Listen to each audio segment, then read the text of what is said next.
This dude, this loner kid, never dressed. Mr. Woodcock. He's like, hey, give TaylorMade. He called him TaylorMade. He's like, give TaylorMade a little extra. Give him the business a little bit. I'm like, all right. Fucking forearm in the ribs. I think Sam's on that video. Most of his favorite ones are when he rides people blocking him and pancakes them. I think he's got like a fucking a competition going with the O-lineman. Like he's got the most pancakes on the air too. Nice. Yeah, I like that play. That he comes in motion out of the slot, and then he cracks, and they run the read option. He holds half the time on that play, but yeah, it usually works. Yeah, you can tell when he's blocking too, because he's only focused on that guy that he's going after. Yeah, and he angles right at him. That'll get taught out of him though, the tendencies. But impressive, man. I wish I had that size. The physicality. Yeah, for sure. You can make up for size with the want to. Like if you're willing to get in there and mix it up, it can overcome a little bit of size. Well, I mean, his biggest detriment in his eyes are, again, he's bigger than, not taller than we were or than I was, but certainly bigger. But he's like 170, 175 now, 180. Yeah, 175. But he just started hockey. I'm worried. I'm like, dude, you're gonna have to eat like 4,000 calories a day because he just started hockey. And hockey, I mean, they skate it right off you, man. I bet. Impressive though. I mean, I'm obviously never met your son, but hopefully someday we'll get to. But no, the tape looks good, man. I would have loved to have seen like my JV highlight tape. Yeah, no, it's so every game's like, the coaches send those guys the tape. Sometimes, like even freshmen, the coaches would comment, like they'd stop the tape and like highlight a kid and say, look, here's where you screwed up. Like used it as such a powerful coaching tool that, these kids can look at home on their iPads that they all got and shit. And, you can do that coaching from afar, and Sam loved it. And so, yeah, that's all together now. Their highlight films, it's all out there. And when you get to varsity, which he had only a couple plays on that tape, varsity has two angles of every play. They got one from the end zone angle, and then they got one from like the 50 angle. Jesus Christ. The way kids are and people are trained nowadays and coached with all the advantages, there's no way any of us back in the 90s could have stayed with what we were doing then to what they're doing now. Like that team would probably destroy our best Colombian team. In that day. Well, and I don't know what the rules are, but so at our school, I don't know if it's both cameras, but when these guys come over to the sideline, we got a TV set up, and I can't see it, obviously, because it's not facing the crowd. It's facing the kids. Yeah. But they're watching something. And I think like real time, they're watching what the fuck's going on. And this is that. And you pick up this guy. And yeah, I mean, ours is, you come over like, what the hell's going on? I don't know, man. I'm getting my ass kicked out there. Can't put my finger on it. You got two coaches up at the very top row of the bleachers because there's not even a box for them. And they're on the microphone like, our corners can't cover anybody. You can almost hear them yelling from the bleachers. That would have been awesome. I've seen my high school, Lake Brantley, they have a TV, but it's like a fold-out table with a TV and a tent over top of it. And like 20 people are sitting around trying to watch this one TV screen. Yeah, basically that's what's going on here. Yeah. But I mean, we never had here's some real, but I mean, even the NFL, they wouldn't, I mean, unless they've changed the rule, I feel like I remember Peyton Manning, they could send you stills, printed off stills, but you weren't allowed to watch live video. I think that's what the iPads are doing now, though. I think they're watching the previous plays on the iPad. But like real time, are they though, or are they only getting stills? Like, hey, you can see the formation, then you've got a couple seconds. I don't know. Yeah, but because I mean, they would have done that before, but Peyton was always looking at those printouts. Which maybe they were every, quarter of a second, and you saw the movement anyway, which is what he was interested in. But anyway, I digress. All right, let's do it. Let's get ready.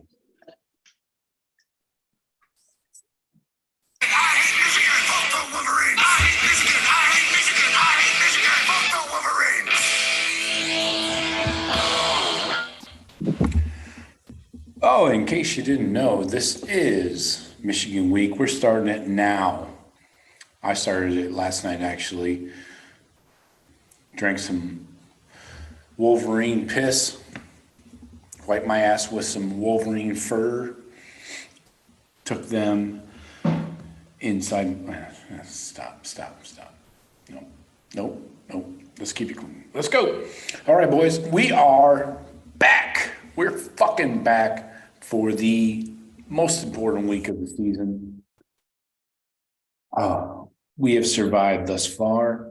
I don't understand how we can go 11-0. It's a hard fucking thing to do, as we're seeing around the country. Even winning 10 games is not easy. 11, even harder. 12, the hardest. And that's what she said. No, not going to say it. Got Jeff and Sean in here. As always, how you guys doing? Well, Brother, good. I did not drink Wolverine piss. Nor did I. Not living. I'm not saying I wouldn't. I'm just saying I haven't. Well, you're better for it. Let's listen to our favorite Wolverine here. Now, inferior opponents. They play against a team with a pulse, they struggle. Yep. You know who that is? Fucking Des. Our favorite Ohioan from Ohio. Yes, denounces Ohio. I hate that guy. He's the only one that I legitimately hate. I don't Like, I actually. don't like any of them, but I fucking hate that dude. I used to hate him. I'm starting to think of him more as a schmuck because now I know that he's not even being serious. It's kind of like, he's Carrot Top. He's just there. He's Mark May. Yeah. Mark May. It's like, okay. Are you going to ever have a reasonable take on anything? Well, you've seen his college football top four as he's gone throughout the year. It started off like teams like Pitt and Texas A&M in his Final Four. Are you fucking serious? That's who you pick in your Final Four at the beginning of the year. Not Georgia, not Alabama, not Ohio State. It was Michigan, Pitt, A&M, and somebody else. I forget who the fuck it was. Pac-12 maybe? Right. Was it Utah? No, I don't think it was as good as Utah. Yeah. Might have been Utah or US. Maybe Anyways, Oregon. right. Maybe it was Oregon. Yeah. It was Always a bringing the stupidity, and on my favorite four-letter network, by the way, too. Haven't watched that network for a long time, unless there was a Big Ten game on it. Maybe That's it. They got games on, man. That's why I watch it. I Right. stopped watching Sports Center. I can't watch that shit in the morning. I mean, I'm at work anyways, but when there's games on, you got to watch it and deal with it. But I haven't watched 1 minute of game day this year, not one, and I've not missed anything. I don't really watch any pregame shows. Yeah. Thanks. Tyler's in the chat, keeping me straight. It was Texas A&M. All right, boys. I don't want to spend too much time on this Maryland game. It was kind of like a look ahead game. That was pretty obvious, right? I mean, you guys disagree at all? You think that Maryland actually was taking it to us, or you think that everybody had an eye on next week? I don't know. I don't put that much stuff into that you had an eye on next week, because I just don't. You're out there playing. You're out there to win. I mean, if you're saying that someone did, then maybe the coaches did, or the coach is not as focused and not calling as sharp a game, maybe. But I think when the players are out there, they're not going half-assed because they're saving it for next week.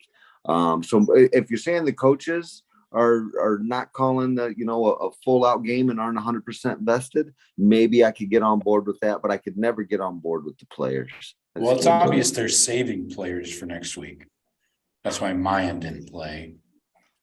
I think they probably could have held out Trey the entire game. They didn't need to play him in the first half.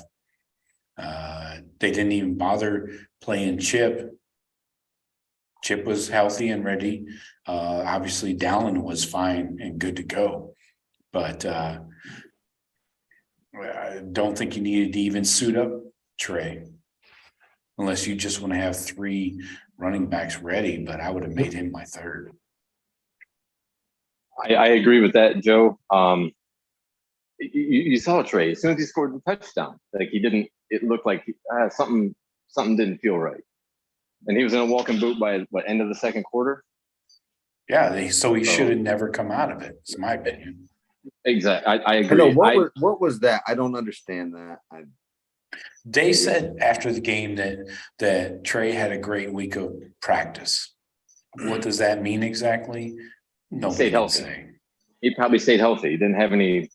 Right, Probably right. no hiccups. He took all the reps with the ones, is what that means. But that's pretty fucking easy in practice. Yeah, I put more of this game. I put a lot of it solely on the coaches. I think the coaches failed the players this week in preparation. I mean, you're saying that anyone could mail it in? Did Ransom mail it in? Did Eichenberg mail it in? Did JT? No. It seems like the offensive side of the ball did, Sean. I don't know. I mean, the running game wasn't there. I feel like, we wore them down, which we're going to do. Maryland's not going to be able to, they were doing well against us, obviously, the first half against the run game. But again, you don't get away from it. And you play 4 quarters against those guys, you're going to pound them into oblivion. And to me, that might be one little blind spot in Day's game where sometimes he gives that up. Luckily, he didn't yesterday. Yeah. So CJ, not a great day. If you're trying to win a Heisman, that's definitely not a day you want to highlight. All in all, a 400-yard game. Basically, we matched Maryland. They put up 400 on us, which is concerning to a degree with the defense. But I think we gave them many opportunities. We were trying to find a rotation at cornerback, and I'm not sure we found it. 11 penalties to 10 on Maryland. And I could give you an hour straight on the penalties. Our 11 were like not being focused or reaching out, grabbing the face mask. It seemed like our penalties weren't like the guy just hustled and maybe hit him a little bit late, but they were like Teron Vincent with the 15-yarder, just shoving after the play, like carelessness, false Teron starts. Vincent is notorious for the dumbest penalties, by the way. I Yeah, have no problem. It's an issue with some of the other penalties, but still 11, way too fucking many. I don't care. False starts. No, that's a very simple penalty to clean up, and we're still committing them. CJ just threw for what, 240, and rushing we had 160. Again, Dallin Hayden was the bright spot. I want to focus on the negatives right now, though. Sure. Allowing Maryland 1 of 1 on 4th down, 6 of 14 on 3rd downs. That's not great. The tackles, we had, I believe it was 8 missed tackles. Not good. When you get up around double digits, that's really bad. And again, like I mentioned, the corners, we're trying to find a depth at corner or a rotation at least. Everybody got toasted except Cam Brown, I think. Jordan Hancock looked terrible out there. Denzel made some business decisions and didn't make a few tackles he could have. Oh yeah. Jair Brown, okay. He looked like a freshman. He looked like a true freshman out there, just kind of still learning, trying, but missing, taking wrong angles. And when did Talia become fucking Baker Mayfield? 2017. I mean, played his ass off. He did. He looked phenomenal, and I'm like, Jesus Christ! Like everybody, like when Baker came to Ohio State and just played like the greatest quarterback ever, and we couldn't stop him. I couldn't believe that Talia, after getting blanked by Penn State and having all the problems they've had, I guess if he was healthy all season, this might be a different Maryland team. If he was, because I can't say that they played better defenses than ours, I can't even say Penn State's is better.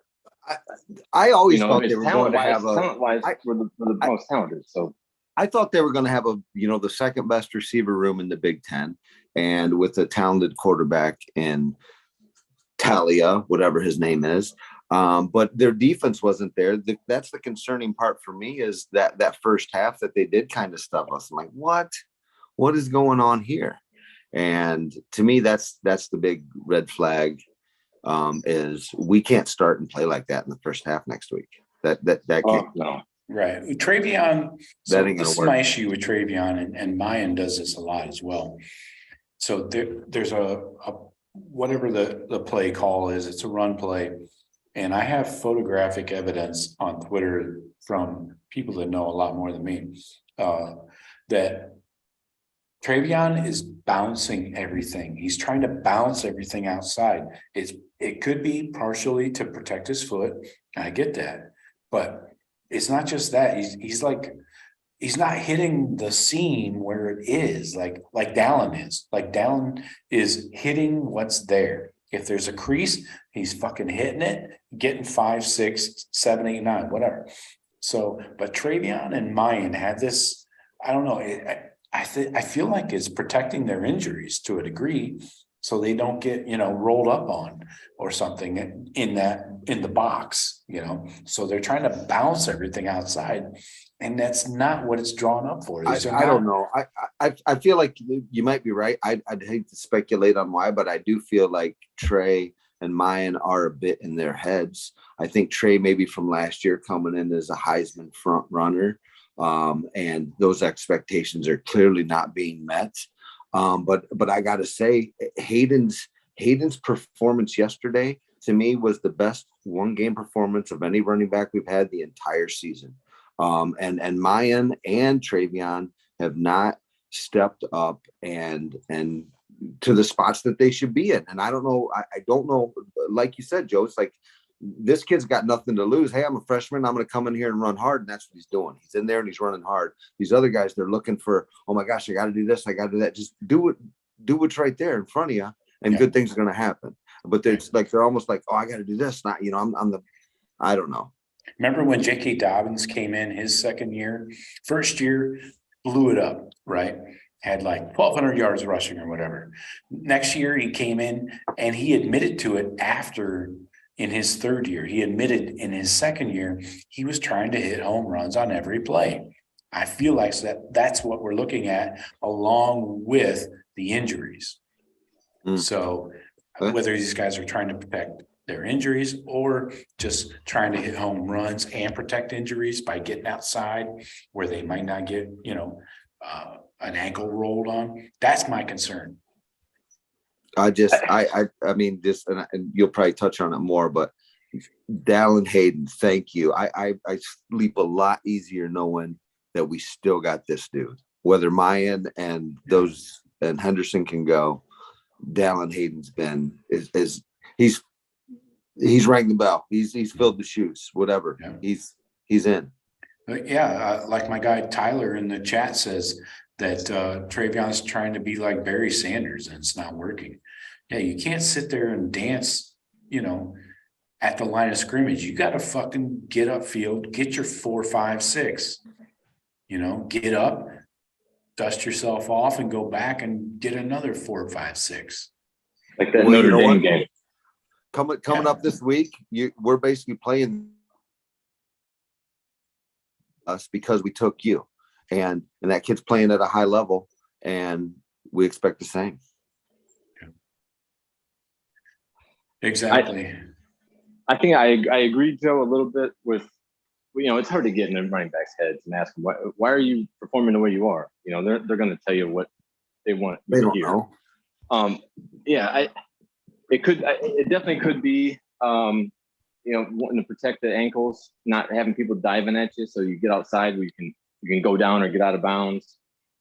I don't know if Mayan and Trey would be having the same thought process, but I think the injuries to both of them, like neither one of them have really been 100%. I don't think since the first couple of weeks of the year, which is why they're always playing opposite. One guy takes off, one guy plays. I appreciate the fact I do feel a lot more comfortable about Dallin Hayden being able to go in there like, fuck it. If these two aren't performing, let the freshman run 25 times, but that's a lot to ask of a freshman in a game as physical as the Michigan game would be. And yes, I'm saying the M, I'm saying the word, because fuck that. They beat us last year. They embarrassed us when we should have won. They get their fucking M and they get their name. We shouldn't have won. I mean, everyone thought we'd win, but we shouldn't have. They whipped our butt. Yeah, exactly. So to focus back on the running backs, Dallin had 27 carries, 148 or 146 and 3 touchdowns, all coming in the second half when we needed it the most. I'll credit the O-line a little bit for that. Sure, yeah. That you start softening up those boys. Maryland doesn't got the same guys we got. And, I don't want to say, well, gosh, Henderson couldn't get anything done on the ground. Different animal in the second half. Mm-hmm. And Travion, to compare and contrast, 11 carries, 19 yards.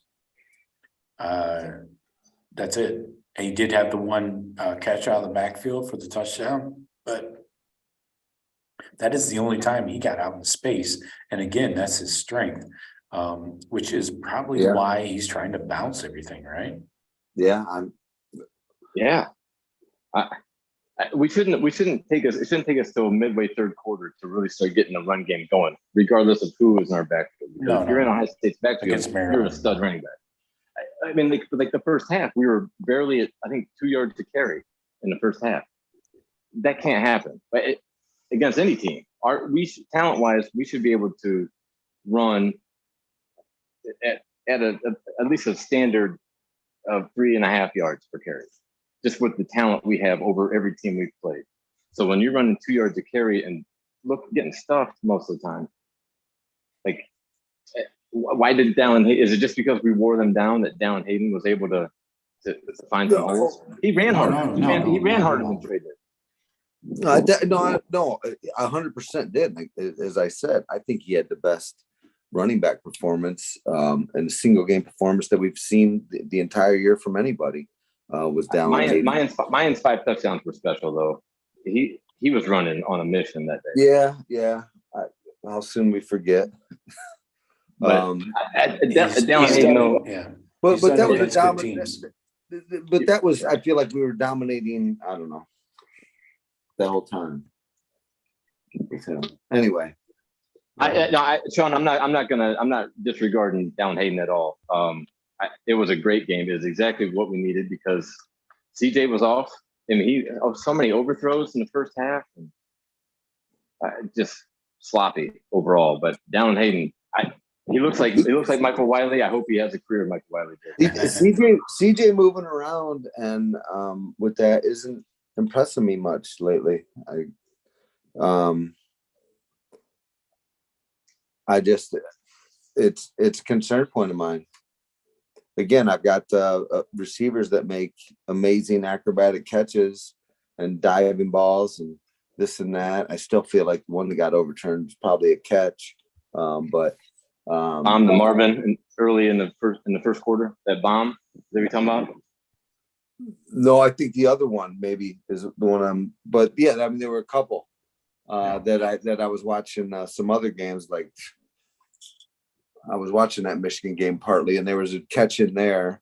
I don't even know if it was relevant. It was like 5-6 yards late in the game that it clearly touched, and the ball touched the ground, and they gave it to him anyway. Right. And I thought there was less evidence for ours than there was on that one, and. Well, that's the beauty of Big Ten referees. There is no consistency, so you can bank on that. So you can say, yes, they'll be the same, terrible, right? Every game. Yeah, consistently inconsistent. Yes. Yeah, my guy Tyler in the chat says right now he says Mayan and Dallin is the starter, kind of interchangeable. And I'm tending to agree, honestly. I mean, if you're not going to follow the blocks as the play is drawn up, if that's what Trey is doing, which is what I'm seeing, if you're just going to try and bounce everything and eventually you're getting tackled at the line of scrimmage or behind, then what are we doing? Then why are you out here? Because that's not a winning formula. You have to, I know he has to take a step towards that safety and get that safety to make something. Right now, he's just running out there. That safety is flying balls out to him, and then it's too late and he runs him down. He needs to take some steps towards that safety, then make his move or something. It's just what he's trying to do. He's not fast enough to get there. Like if he could get to where he could make his move, he's not getting to where he gets to make his move in his mind. It's like, it's shit quicker. Yeah, he's making the move in the backfield when he should be making moves downfield. You got to, like, that's what Dallin has proven. He's hitting the hole and getting upfield. Anyways, let's not talk all night about the running game. Passing game, Emeka, 6 catches, 82 yards. Travion had the 1 catch, 31-yard, nice little scamper. The touchdown. Julian Fleming is quickly moving out of my rotation. Oh, here we go. Too many drops. Too many fucking drops, man. And I'm not disregarding Emeka. He's got his share too. Julian Moore. Well, you get the Marv. Off of them both. What? Get off of them. Julian, you don't think Julian has too many drops? No. I don't, essentially. I mean, now you probably have the stats. Give me the stats. How many drops he got this year? Oh, let me get that up for you. That's what she said. I'll come back to that. Not lately. Not lately. All right. So let's keep it moving. I'll come back to that, I promise. No, but yeah, you think they got too many drops. I think that obviously Marv has turned into like a super freak. I think Emeka and Fleming are still among like top 10 receivers in the country. I think these guys are amazing. I think they're asked to do a lot. I think they do a lot. And, especially Emeka. I'll give you some stuff on Fleming needs to clean it up, but Fleming doesn't have the reps that Emeka has. But those guys are, we're so blessed to have those guys. Who are you going to put in front of them? You're not putting in Xavier or Jaden or any of those other guys before them. I'm not asking for anybody to be benched. Okay. You think we might be better off like in more of a 2 tight end set and 2 receivers? No, I'm saying you cannot have as many drops as we have with the receiving corps. It's not about bench them because we have better options. No, we obviously don't. But I'm saying that this stuff has to be cleaned up. You cannot have a first down play where a guy's wide open and just drops it, or he's in coverage. He's got a guy in front of him and he drops it. I mean, this is not possible. You got to be fucking clean, man. Right. I was surprised at how Maryland was able to compete for as many balls as they got good corners. Passes. Like, I mean, we didn't have a lot of wide open guys, all the contested 50-50 balls where they got good coverage. We're not coming down with them. That's kind of puzzling because looking at the athletes we have, but they can also make plays. We've seen them make plays in traffic and getting hit after the catch. It has to all click next week. Like they just have to show what they've done. Like I don't know. It's frustrating. See, I wouldn't say Fleming needs to lose playing time. I think he's still our 3rd best option outside. And he might be your best block. Well, I don't know. Marv blocks too, but they all block. And Fleming will block your ass off. And that's why he will not lose playing time because that offense. He goes too hard. Because Fleming, even with a couple drops, Fleming's going harder than anyone else on that field. He's going so fucking hard. He can't even go any harder. And he can still outrun just about every DB they play against. So he is also a deep threat outside of Marvin. To me, to me, Fleming is a smaller, probably going harder, Cade Stover. He's going hard. He's going as hard as he can go. And yeah, he's I'm making not some questioning mistakes here that. and there. It's the drops. It's a lot of Joe, drops. yeah, you're Sean. focusing strictly on the drops, right? I mean, So, all right, let's keep it moving. We got a lot to get into with the Michigan game. Defense for the Buckeyes. JT and Zach had great nights, 2 sacks each. Jack Sawyer with a sack, Proctor with a sack, ton of pressures. We can thank Zach and Steele Chambers for the separation at the end to make that score look a little better than it actually was. Zach closed the game out. He's like, okay, game over. Boom, boom, play, done. Zach Harrison did sack and then sack, fumble for the touchdown. Get you some Zach Harrison. Yeah. to be honest, I didn't really relax until that play, and I was like, okay, because I totally could have picked Talia or Talia, whatever the fuck his name is, to go right down the field with 45 seconds left. The way college rules are of spotting the ball, I thought we can't let them go down the field again because dude was on one, like he was feeling it that night. So to get that strip sack was huge. Harrison stepped up right when we needed. That's the 5-star kid we all have been expecting to make those types of plays. He's peaking, people. He's peaking at the exact right moment with JT, and so this is looking good.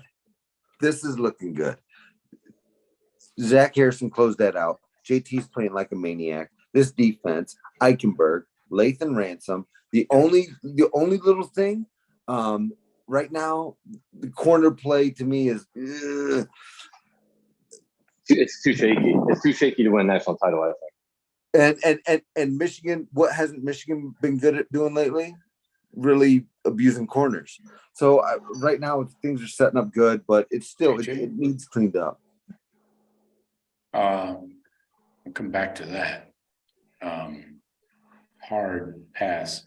As far as defense goes, Eichenberg is playing with 2 broken hands. Lathan Ransom broke his thumb on the first play of the game, then went in and blocked that punt later on. It really set up that third quarter to get going. I thought we would really take the bull by the balls in that third quarter, but it kind of, I think we got complacent and just thought we were going to roll, and everybody kind of took a back seat. But anyway, score predictions here. Buckeyes were favored by 27.5. I had 59-20, Sean 52-13, Jeff 52-13, Tyler had 56-10, Steven had 52-17. We all lose. So right, we all watched that game and we were all disappointed because the Buckeyes did not meet our expectations. Exactly. And basically, to me, who didn't meet our expectations is the offense and CJ Stroud, Mr. Heisman. The defense I thought played admirably outside some of those corner plays, but. Yeah, we got to rely on our guy. He's our guy, and we need him. That's the reason we didn't score 52. Stroud wasn't going off. Right. I want to get into this Michigan game, but I'm going to strongly disagree on the corner play. Strongly. Well, let's talk about it. We got to do it quickly because we got like a lot to talk about with this Michigan game. The corner play was not great. They were trying, from what I could gather, to get some kind of rotation going that they felt comfortable with. And I don't know. I didn't feel good about Denzel Burke. I didn't feel good about Hancock. These guys all made some errors. Cam Brown is the only one that's somewhat been consistent over the last couple of weeks, and he's been injured until last week. Who was it that first long one down the sideline? I feel like they were in position and just like gave up on the play, and the guy turned around and caught it in front of him. Like, fuck? I mean, you're gonna put it on that work to run down there with the fucking guy, and then you're gonna give up on it? I don't know. It's probably Hancock. Might have been 15. I don't think we saw Jordan Hancock in the second half, did we? I don't know. Number He definitely 7. didn't. He didn't make. So any you're not plays. disagreeing with me. I think the corner play is mid at best. Okay. You're disagreeing with the Buckeyes. Yeah, no, I think the cornerback play is mid-level. Yeah, it's been playing mid-level for a while. And there's been guys stepping in.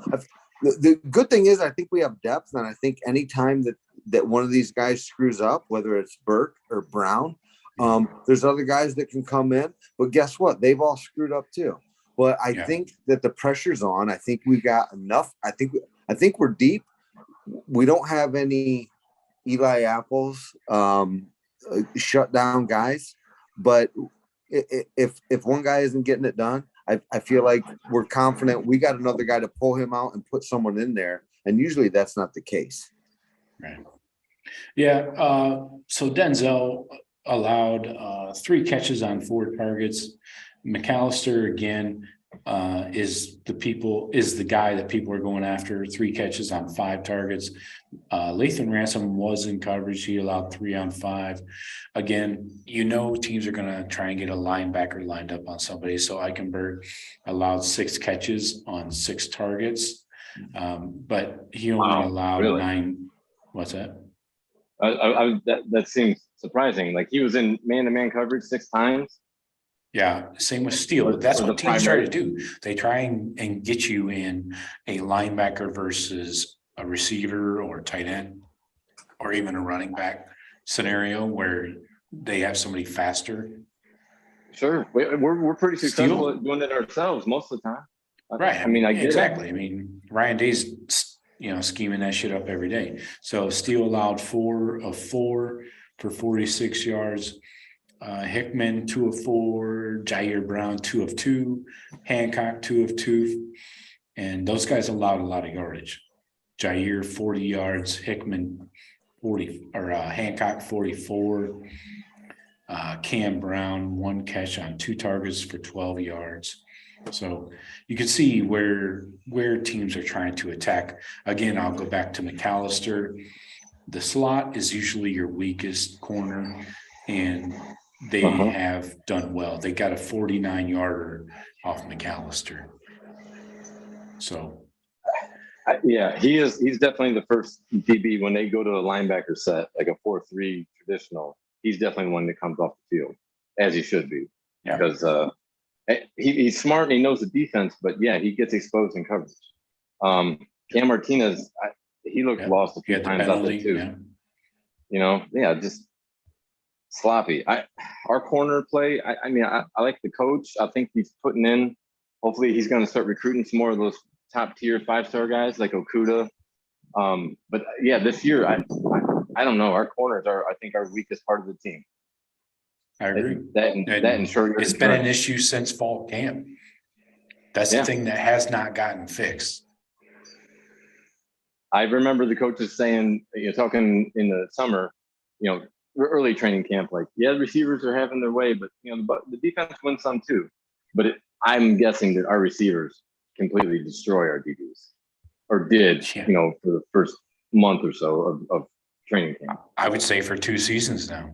Well, I don't know. You know what? I think it's a propaganda machine. Whenever you hear about, because Knowles was putting in the new D, I felt like everyone was hyping the D, like, oh my gosh, you're going against this D. I feel like when they're hyping something too much, whether it's a defense or a vaccine, it may not be the best defense ever. Okay. That's taking it in a different direction. I'll start a new podcast for that one. Well, no, but when you have to put so much hype into something, I understand. It's like, well, why the heck are they saying that? And I'm a big fan of Jim Knowles D and what it's done so far. But I can't believe that our receivers haven't worked these fucking corners. Yeah, I think they definitely have. Yeah. I think these Tuesday and Wednesday practices are much harder than the games on many occasions when they go ones against ones. The way the coaches talk about as much as we go good against good, yeah, I think it's more than we've done in the past, probably more than what Urban did. He liked physicality and, one-on-one matchups, but there wasn't a lot of like team 11 on 11, good on good, which the way Ryan Day says they do it a lot now, which is maybe why more guys are getting banged up, throughout the year. We've had a lot of guys unavailable for a game here or there. But it should all be building for this fucking Saturday, this coming Saturday, all that contact and all that physicality that we've been preaching. I just hope that they can relay that message to our team this week, because it doesn't look like the message got through to them going into Maryland. I put a lot of this game against Maryland on the coaches. So, God. Oh my God, I'm looking forward to One thing on the Terps that we must discuss, though, because one of you guys have to explain this to me. I don't know if it was the end of the third quarter or start of the fourth quarter, Maryland scores and they can kick an extra point and go down by 7, or they can go for 2 and go down by 6, or if not get it, go down by 8. On what fucking planet do you go for 2 there? Am I missing something? Because I don't get it at all. And I'm like, what is Loxley doing? Did someone tell him, well, hey, I mean, you've got a quarter to go and you're down 2 scores. If they don't get that, they just fuck themselves for the rest of the game. I mean, was that it? Was it, hey, you know what? We're going to be in this game or not in this game right now, Right. And I don't know. That was the weirdest. I was more concerned about ever. Like my guy Tyler says in the chat, I was more concerned about the Buckeyes having the block extra point return for 2. Oh, when we should have continued to run the offense for the 2-point conversion. Just because we were 5 yards back on the penalty doesn't mean shit, right? I think having that 5-yard cushion, that 5 yards further back, I think then you throw the ball. I think you trust CJ and Mark. I think Ryan Day has told us that short fields are bad for him. Yeah. That's why it seems like that's why we struggle inside the 10 there. And when I say struggle, I mean, we struggle like what we're all critiquing every single play. Nationally, if you look at our team, like we're still very good. But I don't know. I mean, I could go a million different ways here. I see. I was watching UCLA USC game last night, real quick. Chip Kelly's red zone offensive play calling was phenomenal. They had some great fucking plays, and I'm thinking, well, Ryan Day, go back and meet with Chip this season, in the off season, and have him show you how to run the run game, the pass game, all of it can be done from the 5 and in. You just got to. I don't know why we're not finding any plays that we're just. I don't know. I think we didn't show anything against Maryland too. Like we didn't show them anything special. We just ran traded the hole, ran at the hole. Like, but back to the point on the 2-point conversions, Sean. I don't recall why Maryland. Why did Loxley make that decision in the first place? How the fuck did that misinformation get to his headset? Yeah. And that went that fake way. Fake news or something. I don't know, man. He's got a bad card.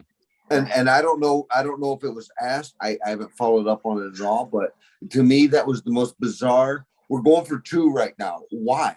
If you kick the field goal, you're down by a touchdown or an extra point. Right. Why would you go for 2 right now? And again, is there a new wave of thinking that like, hey, you know what? You go for it now, and you're the underdog, and I don't know. Maybe there's a good thought process. I don't know what he said though, because if no one asked him it, then it is the death of fucking journalism. It's like, why the fuck would you do that? Unfortunately, people have to care about Maryland Terrapin football in order to somebody ask that does. Some beat writer. There's a guy. There's that one guy. Yeah, Yeah, they're you're right. right. He's got his fucking You're right. he's got But 12 people on his blog, and they care. They care a lot. They fucking crab cakes and football. that's what Maryland does. I mean, we all know that. This is not news. I don't know what happened on that Ohio State 2-point conversion or the extra point that got blocked. That was bullshit. And it gave them life, gave them some kind of positivity when they deserved none. But it looked like somebody got beat right up the middle. And I don't know. Yeah. It looked like a guard probably folded. And it looked legal too. Like, like there's certain rules you can't jump over the center and all that stuff. Oh, you It can't looked like touch it was, that it looked like center. it was clean. Oh, It was just- we get penalized for that every game. The center is sacrosanct. You can't touch the center, Right. the third rail. Yeah. But I'm guessing Loxley just thought, look, we're going to play. We're just going to, we think we have the momentum. Maybe he just thought it's Ohio State. We're not supposed to win this anyways. Let's fucking try to gamble and catch them slipping because they've had success all day. I guess he just figured, let's go for 2 while we got them on the ropes.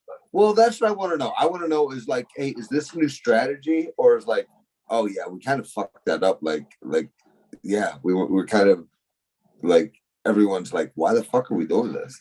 It doesn't make sense. I So, think Strategy didn't make sense to me at the time, kinda but wanna I think know it was more of a gut. was it thought out? And no one ever wants to say, well, why'd you do that? They're like, well, because I'm a dumb fuck. No one's gonna say that, but hey, I'm just asking the question. I'm just asking the I didn't question. listen to Loxley's press conference. Unfortunately, I'm guessing somebody had to have asked him. Somebody had to have asked him. Probably somebody from Ohio State, because they're wondering like you are. None of the Maryland guys are going to ask him. Well, let's get in his ass about it. Like Doug Lady Marie or somebody getting on fucking what's his name from Iowa. It's like we can lose the Put the game guys in the under fourth fire. quarter, or we can lose it right now. It's like, let's try and lose it right now. I like that strategy. It's a good one. All right, we got to get into this Michigan pregame. It's already almost 9:00. All right. Oh shit. We know what's at stake here. We know what happened last year, and we know what has happened pretty much over the last 50 years. We've had our wins and losses. Last year, they took something from us in a big way, and we're both undefeated this year. We all know about the game of the century from 2006. That was 1 versus 2. This is 2 versus 3, no matter how you want to switch them around. So I was down there for that. yeah, me too. That was nice. I pooped in somebody's Yep. yard. Nice. That's Did you gross. really? I did. Solid. Good deal. It was. Thank God. Anyway, so we know what's coming in here. We got Hardball bringing his Wolverines into the shoe, 11-0, big noon on the Fox. These guys have been doing well recruiting. 2022 class was number 9 in the country, number 3 in the Big Ten. That's how they've rebuilt this thing to be competitive with us. But strength of schedule, they have played the 65th. They started, all credit be given. They have cut that in half. They were up in the 131 range. Because UConn got bowl eligible. Exactly. Did they really? And then they Holy played the Big shit. Ten schedule with a couple good teams.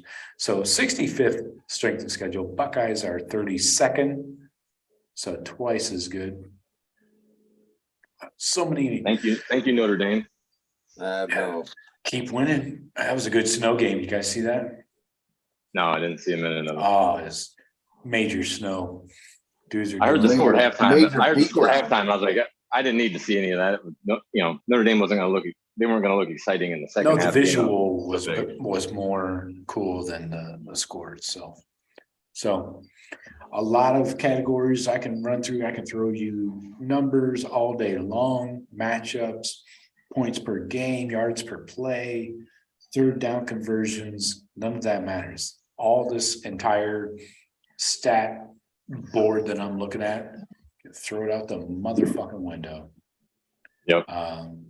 This is a game played with high emotion, as we all feel and imagine the players. Fights typically occur, not just in the stands.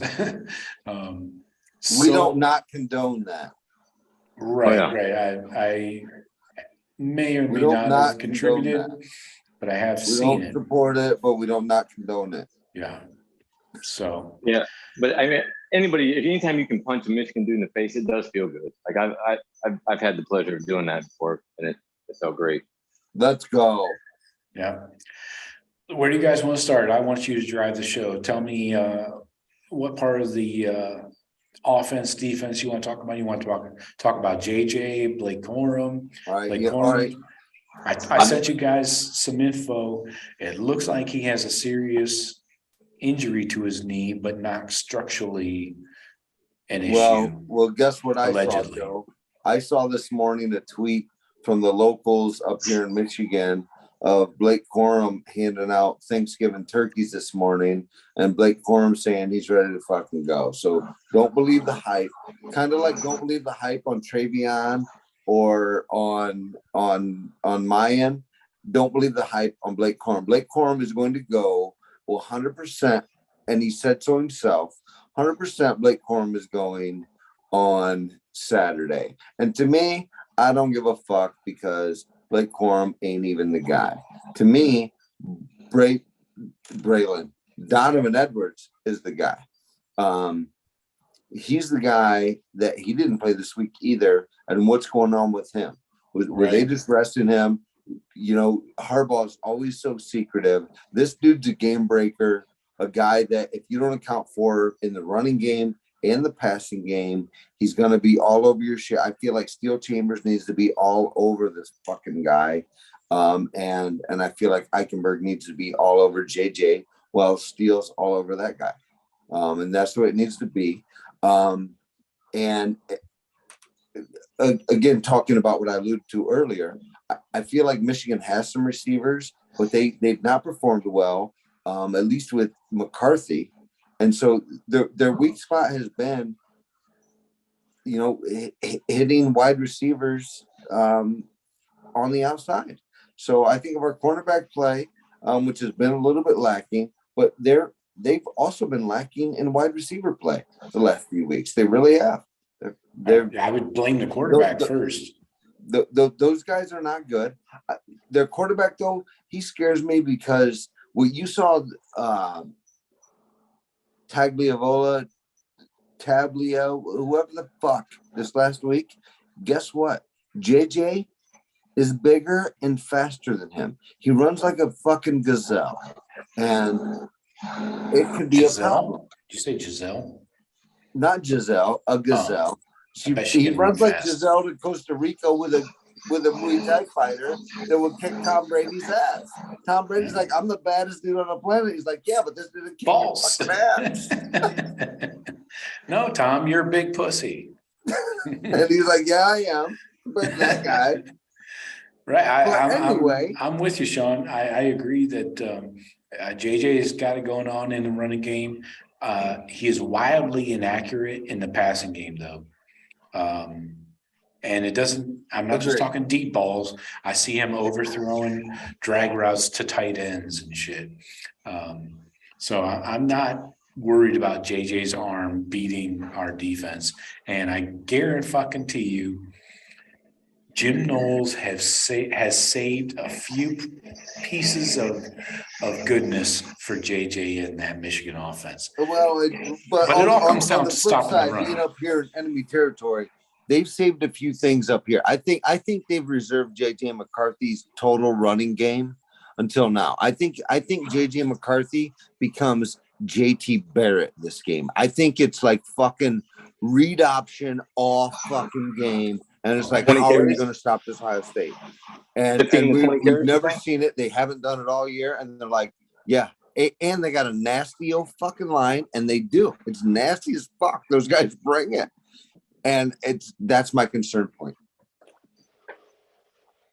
Well, that's fine. Let's see how many times JJ can take getting smacked by Tommy Eichenberg or Steel Chambers. And I agree. His legs are his strong suit. Again, I'll say it. I'm not concerned about his arm. I'm not concerned about him completing passes. The You running should game be. is my You should concern. be.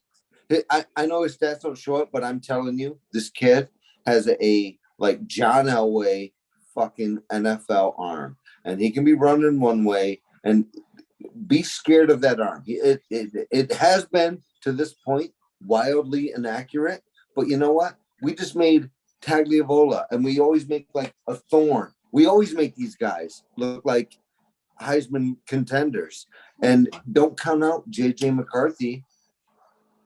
This guy's a gamer, big time, and we need to seriously pressure him. That's going to be the difference. I need JT and Harrison and Sawyer. That's the difference.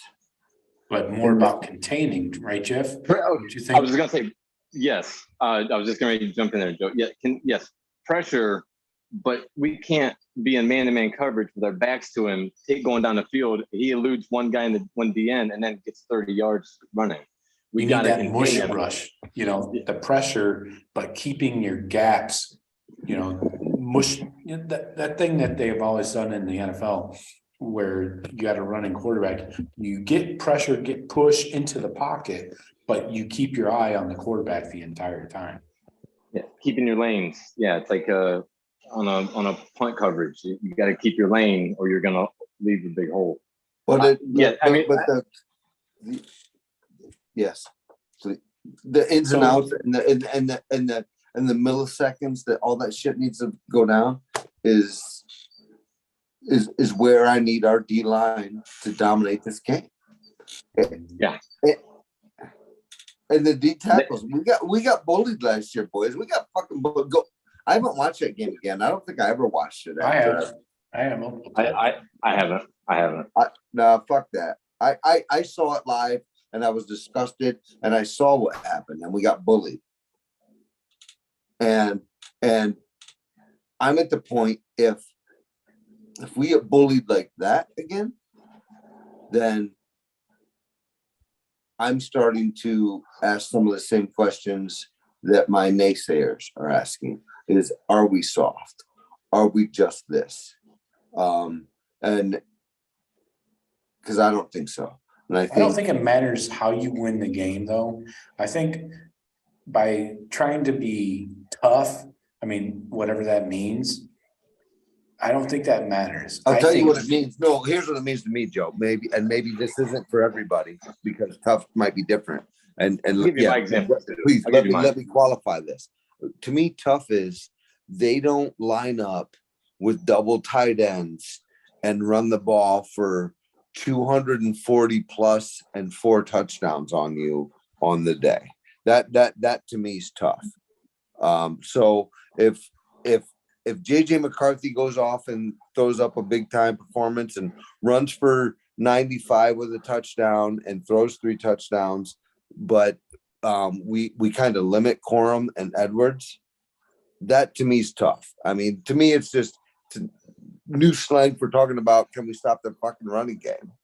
It's like, are we tough? Or are you going to get bullied and let them just fucking get 5 yards every time they hand it off? So I just want to qualify that for our listeners for what I think tough means. Okay. What about the other side of the ball, though, on offense? Does it mean that you have to run it down their throats? Because that's not Ohio State's offense at all.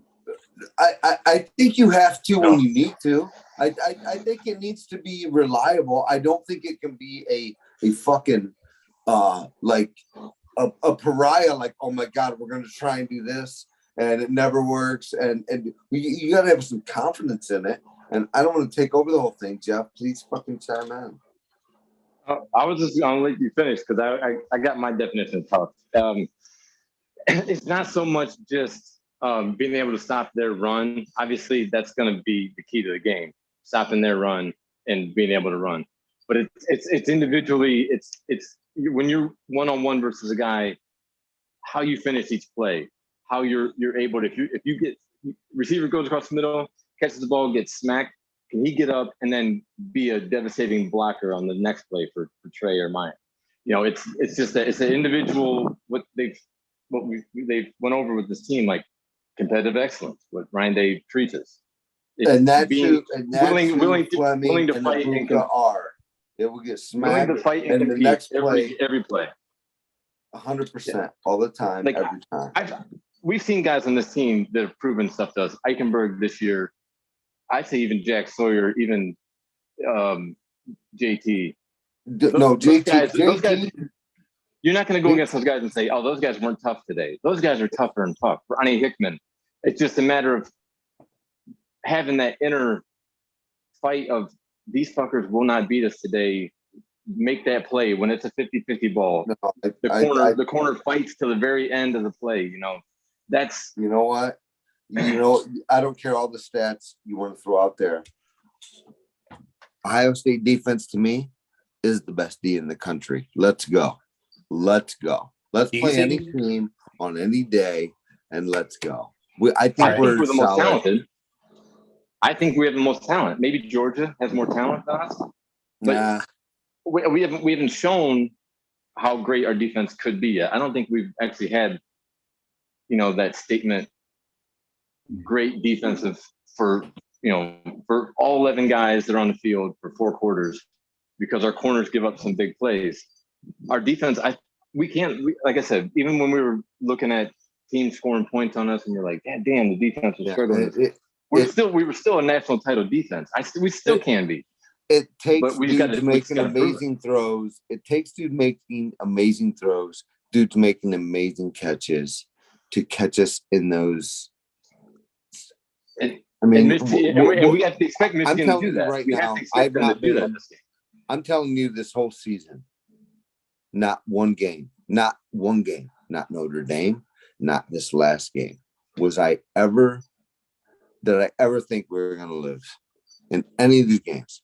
Right. At any point in it, ever. Sure. I agree. So I asked the chat, what is tough? And everybody else out there, please put your comments in the chat.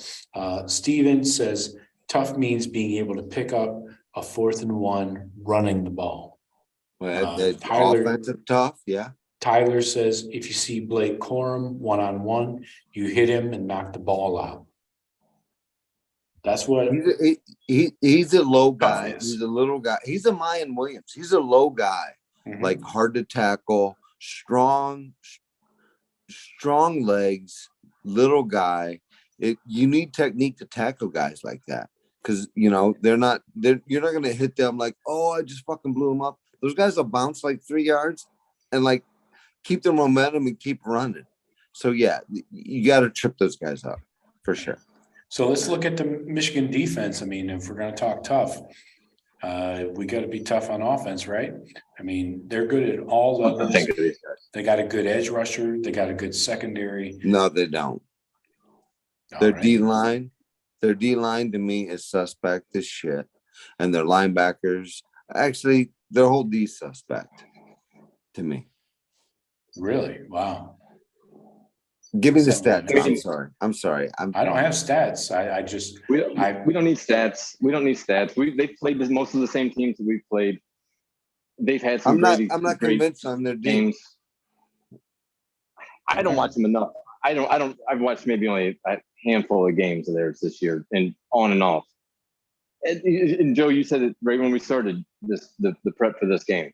The stats don't matter. All of them, throw them out the fucking window. If JJ was completing 47% of his passes, it doesn't matter, because you got to expect that dude to make all the plays that he can against us in this game. It happens all the time. Like Talia, he made all kinds of plays that it seems like we weren't expecting him to. So you have to expect those guys to all play at a great level. And Talia was shut out. They were beat by Penn State the week before, 30-0. It fucking blows my mind. I didn't see 1 second of that game either, but I can't watching Maryland play. I can't imagine. But you know what? Penn State's secondary is nasty as shit. Yeah. But ours should be better. That's the difference.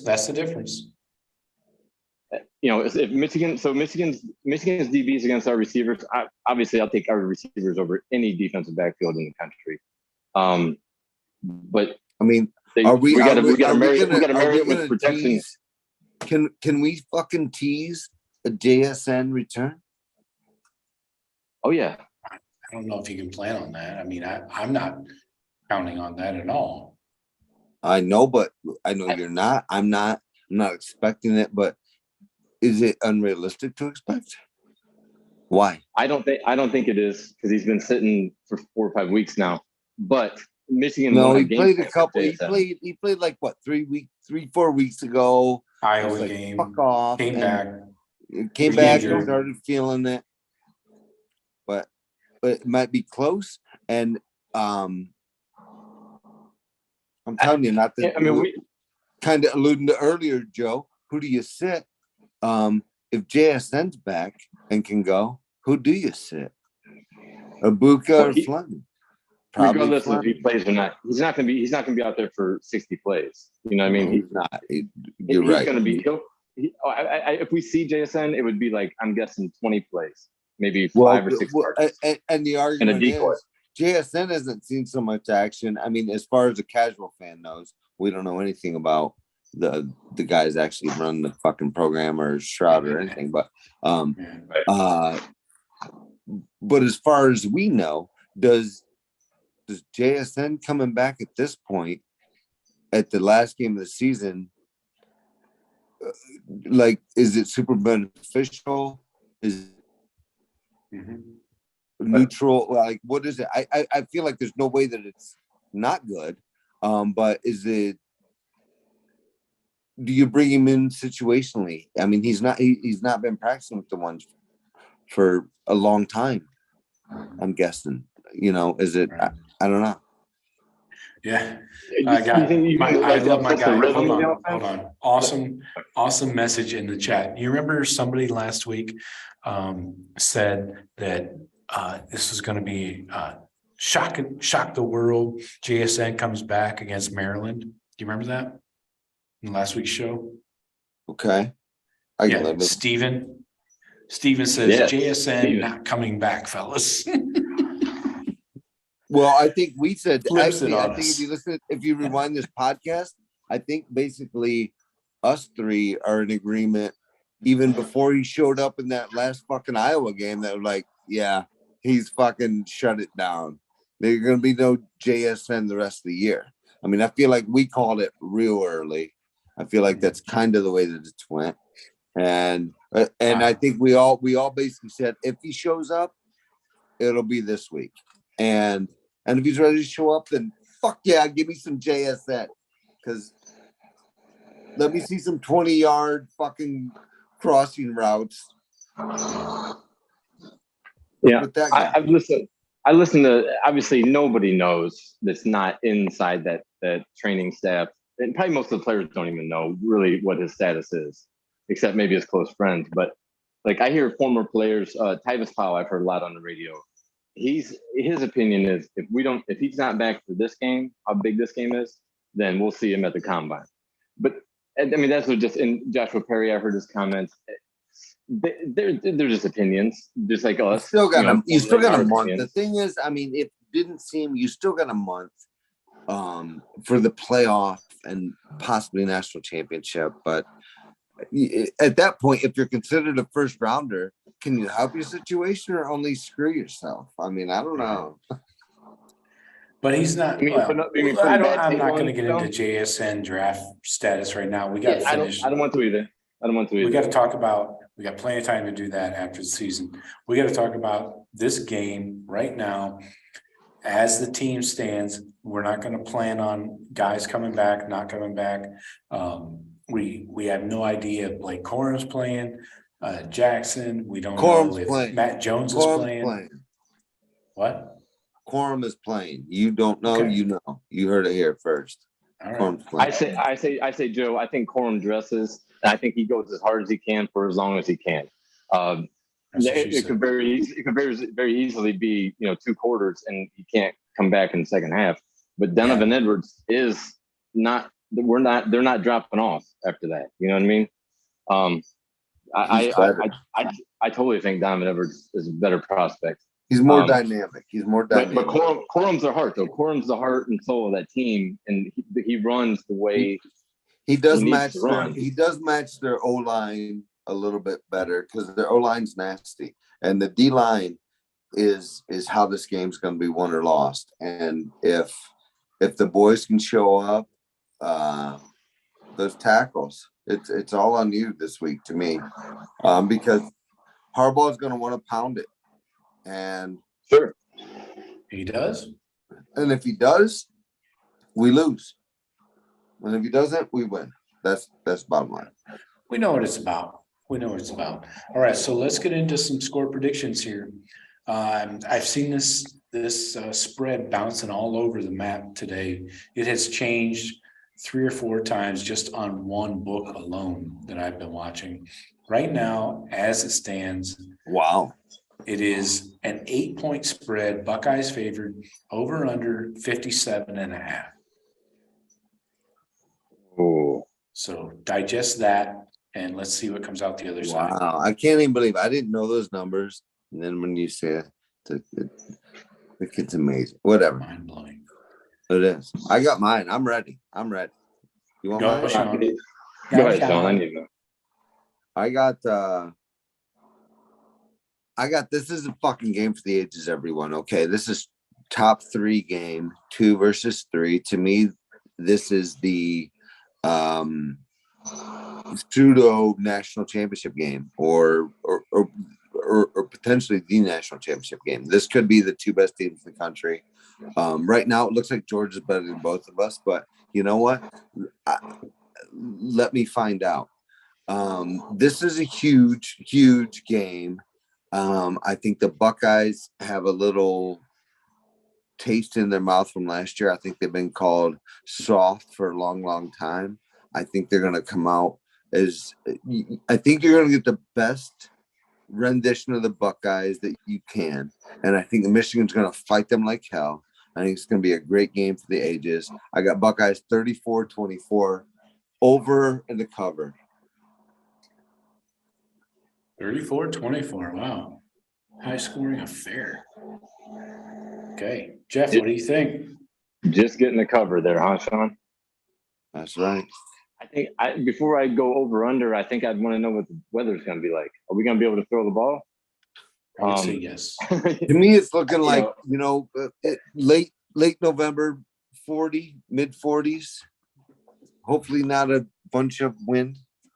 Right. Now, I can tell you, I see a 45 and 35 high and low, 40% chance of precipitation, 13-mile-an-hour winds. So I would say unaffected. Like a typical High State Michigan game. Basically what they played in last week. The spread itself makes no difference to me. I think it's going to be a 1-possession game. It might come down to us. Fuck. I don't know, man. I don't know where to go. I say we win and don't cover. So maybe 27-20, 20, 7.5, 27-21, something like that, maybe. I don't know. I can't, because I thought we were in a lot better shape than we were last year going into that game, and that team completely did like a 180 of what I thought they were going to do. So I don't know if the coach, I don't know. So yeah, but we couldn't protect CJ either, and those fucking DNs that they had. Now they don't have those guys. Well, I understand those are pros, but they beat up on our tackles last year, and they put pressure. So yeah, the defensive line for each team, whoever plays better is probably going to win. So to me, vice versa means the offensive lines of each team. What's your final?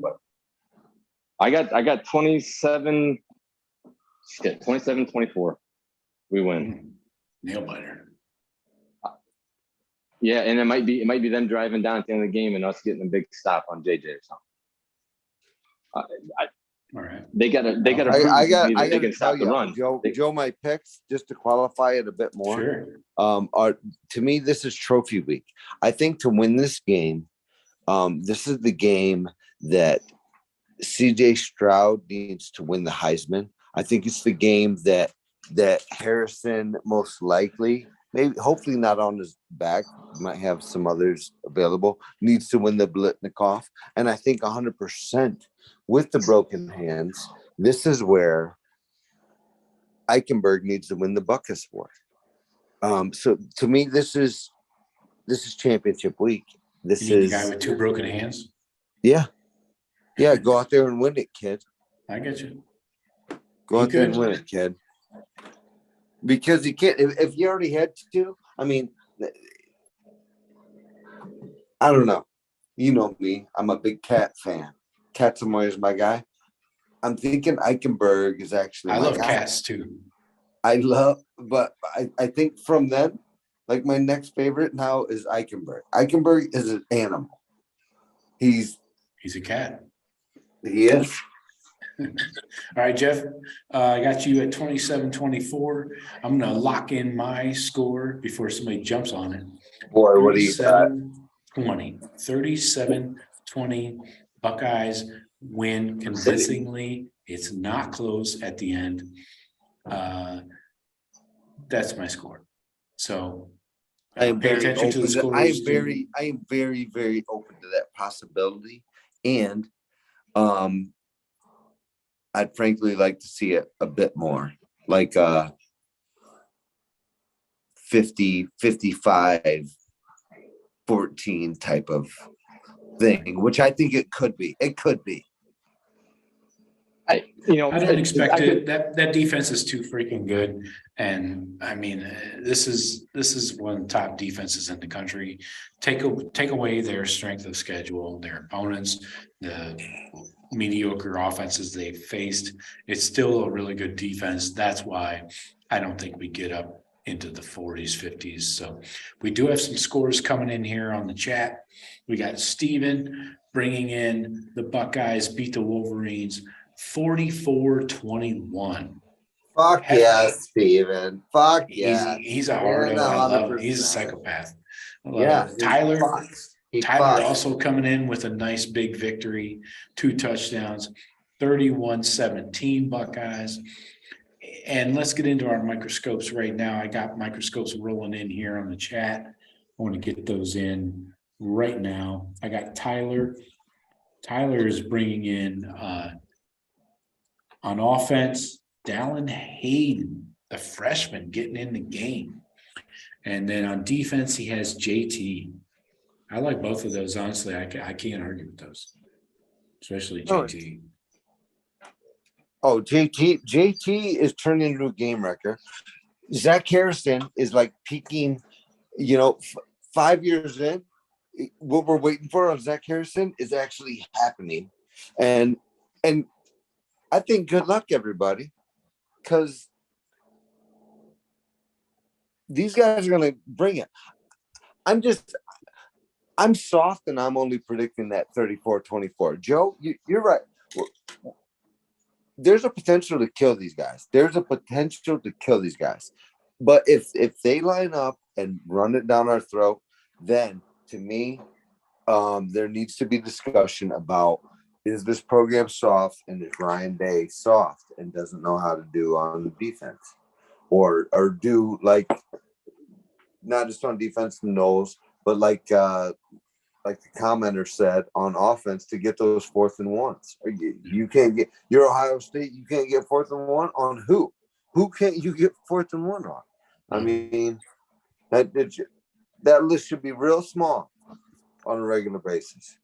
Oh, we got a late ad in the scores. We got Cassie coming in 31-30 Buckeyes. Tight one. Oh, She's thinking about what we got? What's that? She's thinking about what I'm thinking. So on a 31-30, I got to think, what did the Buckeyes come in late and hit a field goal, or?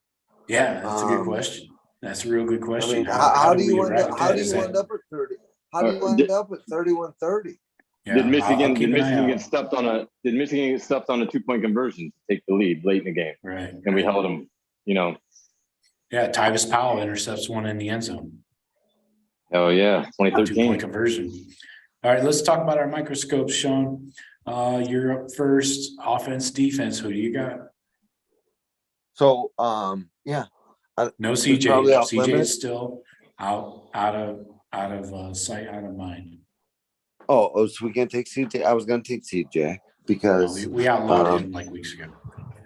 yeah, but whatever. To me, this is again trophy week, and this is when, and that's fine. I won't take him. I'll pick someone else. But I just want to make it known that this is the week when, if CJ Stroud goes out there and has a good week, and it doesn't even have to be amazing. If he has an amazing week, it's locked up like done.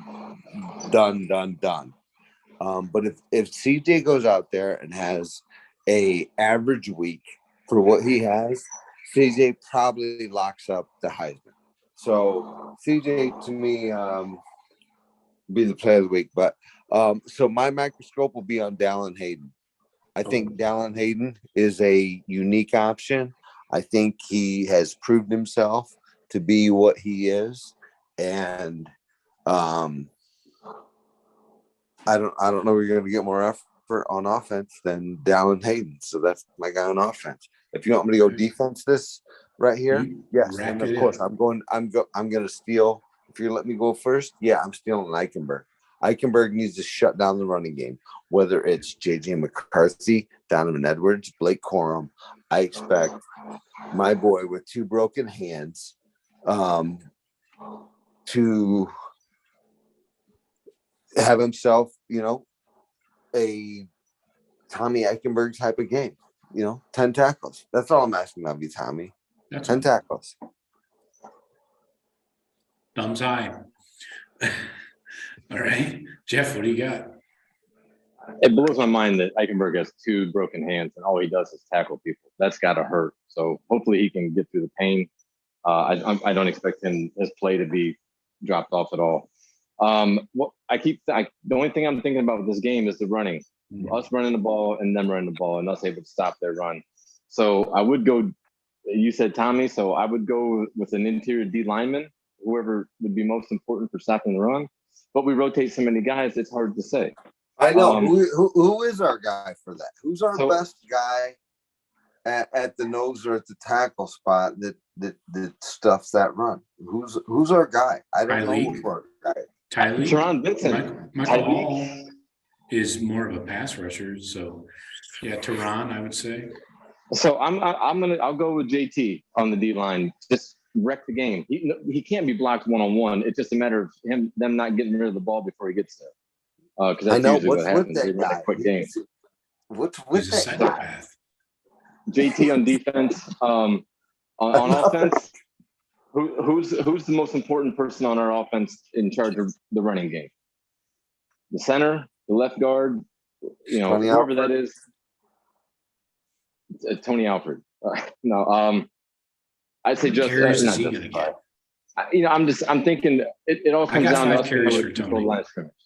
I'm gonna go Donovan Jackson, left guard. All right, I like it. We gotta be able to run the ball. We gotta run the ball in the middle. I get it.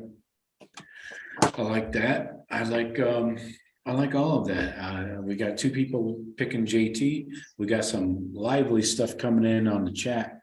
We got a question from Steven I want to get to as soon as we're done with the microscopes. Cassie points out that she thinks Michigan is more physical, but that OSU is more athletic, and we win in 31-30 on a field goal in overtime. Wow. I don't think we've ever gone to overtime in Michigan, have we? Pretty sure not. Not in my lifetime. I feel like we did. I feel like we did. I feel like we did on a goal. Maybe it was some Sparty fans and they went overtime. But yeah, you're probably hanging out Sparty. Oh, 2016, the walk-off with Curtis Samuel. That was double overtime. Yeah. And I was. See? Okay. Well, fuck me. I'm gonna give you my microscopes now. I'm going taste of Don Brown, served up by Emeka Egbuka. Crossing routes. crossing routes, middle of the field. Wide open spaces. Emeka shows these fools what time it is. Number 2 gives Michigan another number 2 to deal with, a la Olave. And then on defense, I was going to go Tommy, but since Sean took him, I'm going to go Steele. I think our linebackers are going to be key in shutting down this run game. I don't care who the running back is. I'm not super impressed with that Stokes kid. So, the game plan does not change regardless of who the running back is for Michigan. Their game plan is their game plan is their game plan. Shove it down your fucking throat and hope for the best. And I think since you take Tommy, I'm taking Steele, and I know we're going to see a lot of Cody Simon as well, bringing out that third linebacker. I think in this game, Knowles is going to have to switch up to more of that 4-2-5 to more of that 4-3-4. Yeah, and they're going to have to walk a safety down into the box. I go 8 or 9 man box on these guys and make JJ beat you. I don't think it's possible. So the only thing that worries me about that's the corners though. We're leaving our corners alone out there. They've proven that they can give up big plays. So that's the only thing that worries me about bringing the box down. Well, I'm with you, Joe. And Cassie brings up a great point to that area, Jeff. Will the DBs give the receivers as much room off the line as they did to Maryland? We saw them giving them 7, 8, 9 yards. They were. But you know what? To me, let Michigan prove it. And again, I'm not sold on their D. I am worried about their offense. I think they'll probably be able to score. If our defense shows up, this game's gonna get ugly. Yeah. I say play them tight. And again, the pass is not the concern here, guys. The pass is not the concern. You can give JJ his cushions with his receivers of 5, 6, 7 yards, but can he complete the passes? Are they even going to attempt the passes is the better question. I got another point here from Steven. Steven has a great question. Will we have a breakout player similar to Olave in 2018 in this Michigan game? You guys see anybody? You guys called Dallin Hayden as far as a true freshman, but he's already shown us. Who knows? I feel like Lathan Ransom had his coming out party a week early. Like that was like Olave Michigan performance type of shit that he did this week. A new guy coming out. I don't think a new guy coming out. I think of anyone that we don't know already. Right? Nobody's going to be a surprise. I don't think. Yeah, probably. But to me, the whole thing is it's not about the receivers and it's not about the running game. To me, I feel like this is going to be a big time JJ McCarthy running game, and I put the over under. What does Vegas have the over under on JJ McCarthy running yards right now? I would take. They haven't out yet. If it's south of 100, I'll take the over. I think JJ McCarthy is going to run a lot. Yeah.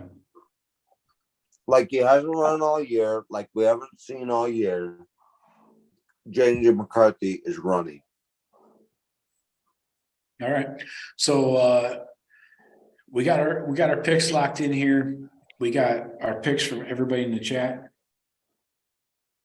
Oh, we got a Michigan fan in the chat, David Wright. Get him, guys. Attack, attack, attack. He says won't matter what you're going to do. Anyway. It's who's going to control the line of scrimmage? He says we're going to lose. If they're running the ball at 5 yards a carry, we're not going to be in good shape. It's going to take an all-timer from CJ. Yeah. But if we can hold our own, all we got to do is just win the line of scrimmage. I mean, it's easier said than done, but the game's going to be won right there.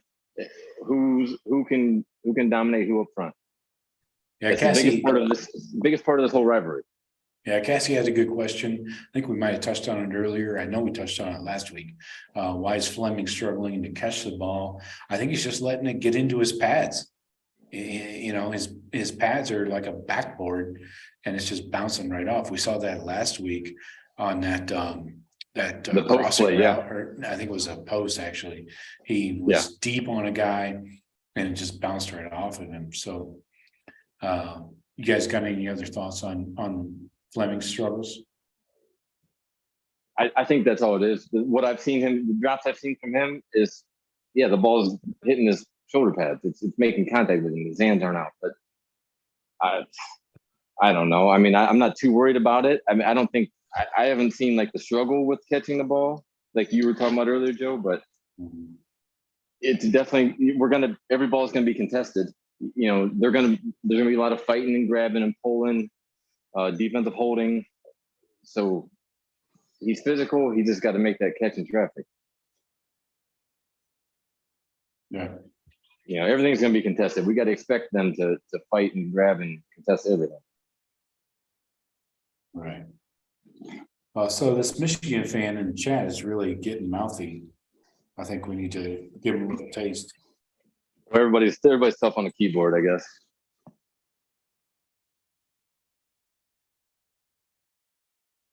What's he giving you to? What's he telling you, Joe?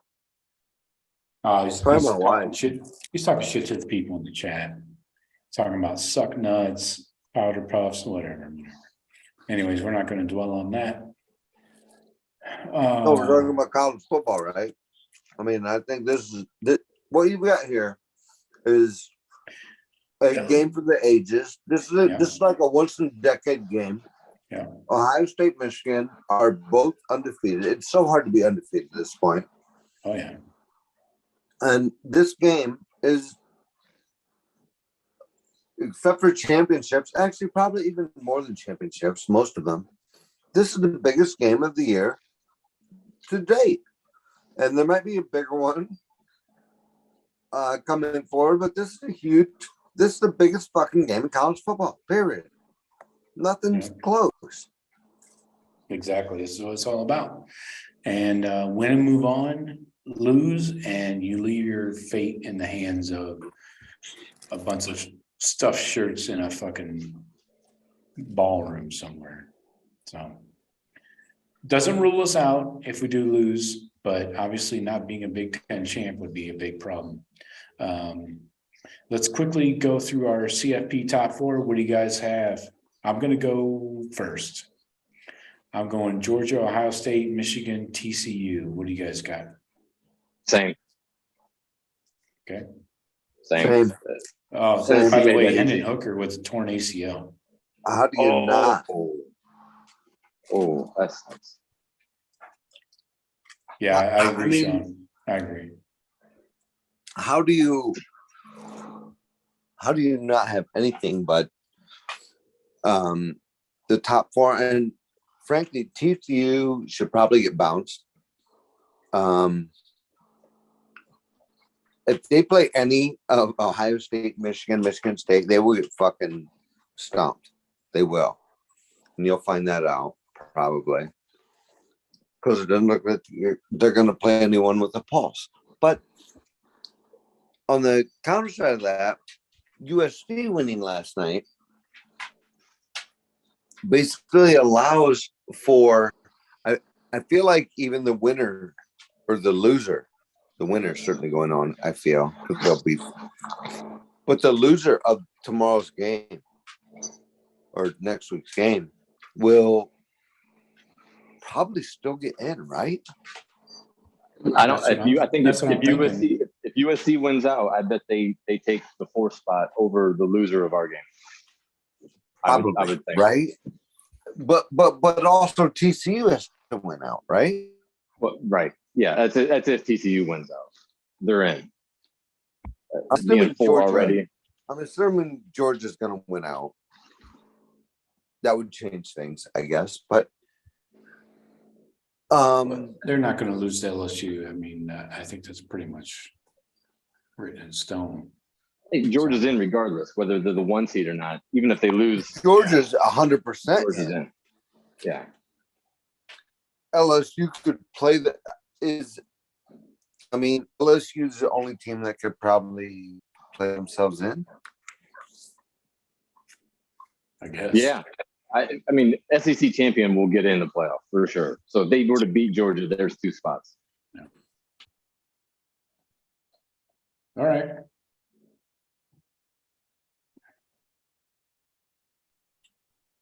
Let's see how it goes. I don't know. So we all got the same Final Four, right? Yeah. Yeah. I mean, how can you not at this point? 2 weeks of football. Yeah. TCU, Bama doesn't have a chance. Again, I hope TCU loses because they should, and if they get in that playoff, they're going to get fucking embarrassed. All right. All right, boys. You know how we got it. We will be here next Sunday night, win or lose. Most I don't know likely about discussing a victory. I'm not committing to that. Sean will not commit to that. So, as always, we appreciate everybody stopping by. Hit us up.